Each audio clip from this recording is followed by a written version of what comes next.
করবে, আবার at the same time প্রকৃত অর্থে মানুষের কাছে প্রতিনিয়ত নিরবিচ্ছিন্নভাবে তথ্য প্রবাহ, আবার তথ্যকে ফ্যাক্ট চেকিং এর মধ্যে নিয়ে যেতে পারবে।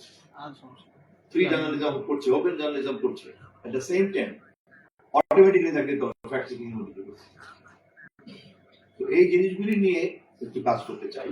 অন্যান্য কথাগুলি পরে বহু সময় আলাপ করা যাবে, এই সমস্যা ওই সমস্যা আমি ওইগুলি ঢুকলাম না। আমি শুধু এই আহ্বানটা আপনাদেরকে দিয়ে রাখলাম যে সামগ্রিকভাবে একটা প্রযুক্তি নির্ভর আধুনিক জগতে যে ঢুকে পড়েছি আমরা, এরকম সময় গণমাধ্যমটা কেমন হওয়া উচিত।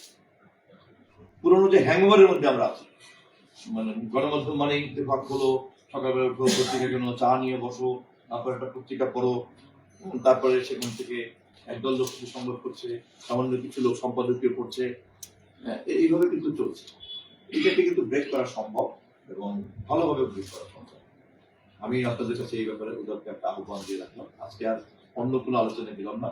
28 তারিখে আপনাদের সঙ্গে ইফতার করার জন্য মাননীয় সভাপতি আমাকে বলেছেন। আমি এটাকে অনুরোধ মনে করছি। আমি মনে করি যে ভবিষ্যতে বরিশাল প্রেস ক্লাবের যে কোনো প্রোগ্রাম আমাকে আপনারা ডাকবেন। আমি